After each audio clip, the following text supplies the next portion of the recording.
Alléluia. Et Jésus maintenant, en expliquant cela au verset 20 de Matthieu 13, dit: celui qui a reçu la semence dans les endroits prairies, c'est celui qui entend la parole, la reçoit aussitôt avec joie, mais il n'a pas de racine en lui-même. Il manque de persistance et dès que survient une tribulation ou une persécution à cause de la parole, il y trouve une occasion de chute. Alléluia. C'est qui les chrétiens superficiels? C'est ceux qui n'aiment pas Dieu réellement, mais qui aiment ce que Dieu donne. Dieu, il n'aime pas, mais il aime ce que Dieu a, pas ce qu'il est. Ils sont superficiels. Alors ce genre de chrétiens-là, dès que Dieu tarde à leur trouver du travail, eux-mêmes, ils s'en vont chercher dans le monde, la façon dont ils vont travailler. Ce sont des gens superficiels. Aujourd'hui, je vais prier pour les malades. Que le nom du Seigneur soit béni. Vous allez recevoir la guérison. Dieu va te guérir. Mais au-delà du Dieu qui guérit, il faut chercher à le connaître, ce grand Dieu-là. Il ne faut pas marcher avec Jésus. Il ne faut pas avoir du zèle dans l'église pour ce que ça t'apporte. Sinon, tu es superficiel.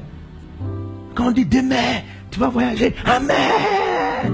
Les portes vont s'ouvrir, amen. Si on n'a pas dit ça, tu n'es pas content. Tu n'es pas profond.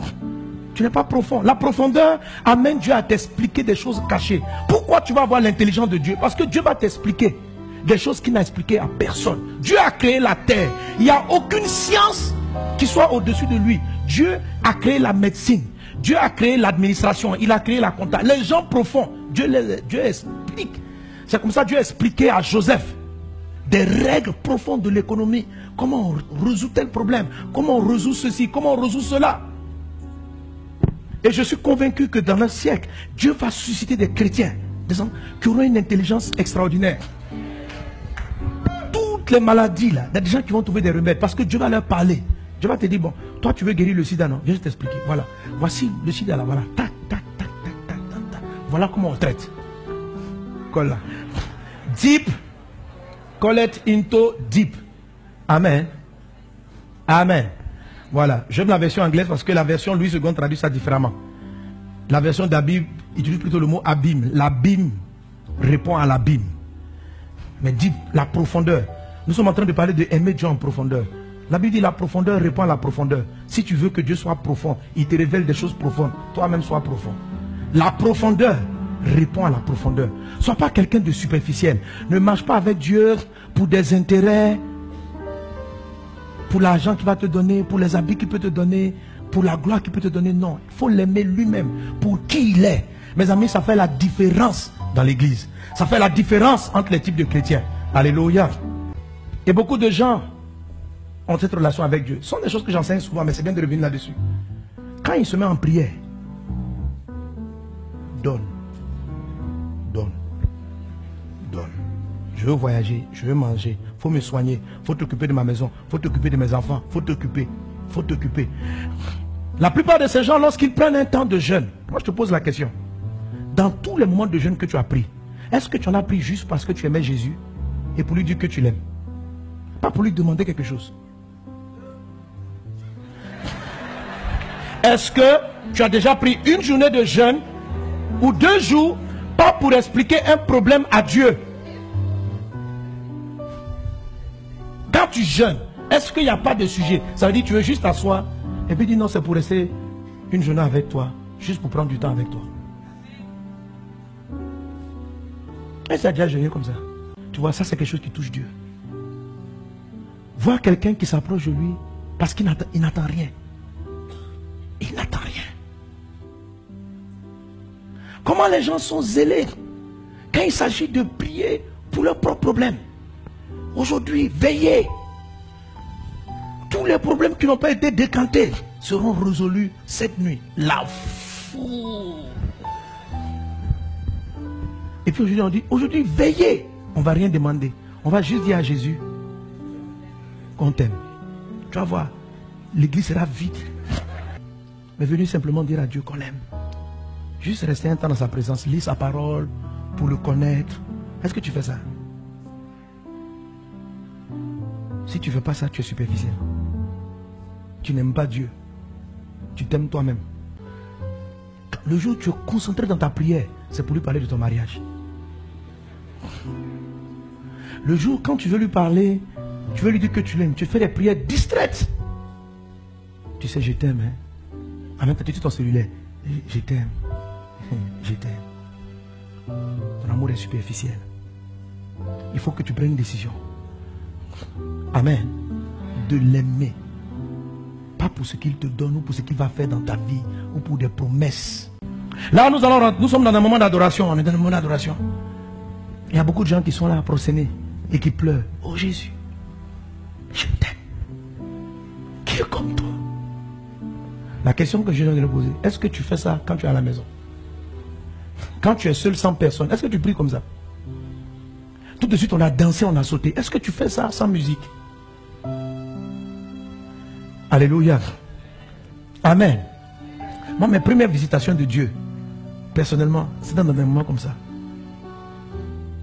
Et quand je lis la vie de David, j'ai compris que c'est ce qu'il a été, c'est ce qu'il était.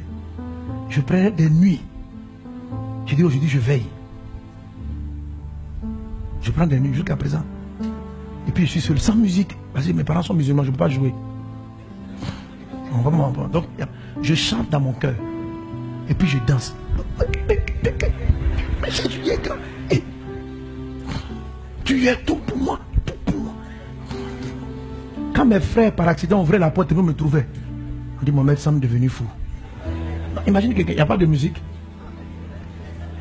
Et puis il danse avec sueur et les larmes.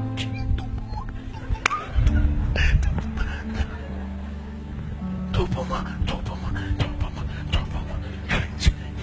Et si j'écris, mon papa va entendre. S'il entend, je suis en danger. Dis-toi, tout ce que tu fais en présence de tout le monde, fais-le 2 fois pour Dieu, quand tu es seul. La manière dont tu regardes les textes et tu écoutes la parole de Dieu, fais-le 2 fois quand tu es seul. Ça va développer la profondeur. C'est une relation avec Dieu qui n'est pas dépendante des circonstances, de la foule, du culte. Et c'est là que l'amour en profondeur commence. La passion de Dieu. Et c'est quand tu es profond, quand tu rentres dans ton esprit, qu'il est capable de te donner des choses dont tu n'as pas idée. Révéler ton intelligence. Je vais te donner des secrets dans la suite, tu vas voir. C'est comme si ton intelligence, ta sagesse va commencer à se redimensionner. Tu vas comprendre ce que les gens ne comprennent pas. Tu vas savoir ce que les gens ignorent. Les dons spirituels, tu vas commencer à te les révéler. Quand des gens sont en train de travailler, tu arrives au bureau, Dieu te parle. Tu reconnais la voix de Dieu. Et si tu veux arriver à cette dimension, et Dieu veut que tu y sois, fais ce que je t'ai dit. Sois plus profond, adore mieux quand tu es seul que quand tu es en public. Le vrai bonheur de l'homme, c'est d'avoir Dieu. La maladie, les souffrances, les combats qui n'en finissent pas, viennent de ce qu'on a. Il y a une absence de Dieu. Il y a une dimension que Dieu n'arrive pas à toucher avec toi. Les victoires que tu n'arrives pas à voir, c'est parce qu'il y a quelque chose que tu n'as pas encore touché avec Dieu. Ta vie est superficielle. Un chrétien superficiel, c'est un chrétien qui est au vent de ses relations. Tu ne peux pas dire clairement devant les gens quelle est ta foi. C'est superficiel. J'aime un passage de Daniel, je crois Daniel 10. L'ange est venu le visiter. Il dit, Daniel, parce que tu t'es humilié et tu as eu à cœur de comprendre. Dieu t'a expliqué. Dieu aime ceux qui veulent comprendre. Ce sont des gens profonds, qui ne se contentent pas des réponses superficielles, qui veulent aller loin. C'est à ceux-là. On dit la profondeur répond à la profondeur. Comme tu es deep, Dieu vient et puis il t'explique les choses profondes. Il te dit, voilà comment on rose. Pour être profond, il faut venir vers le Seigneur, sincèrement. Il faut avoir une vie chrétienne vraie. Une vie chrétienne qui pose des questions. Que cela soit ton partage dans le nom de Jésus. Et à la fin, Dieu va commencer à te parler. Quand tu seras suffisamment profond, il va te donner les solutions. Et ton intelligence sera grande. Que Dieu te bénisse abondamment. Que sa faveur soit avec toi.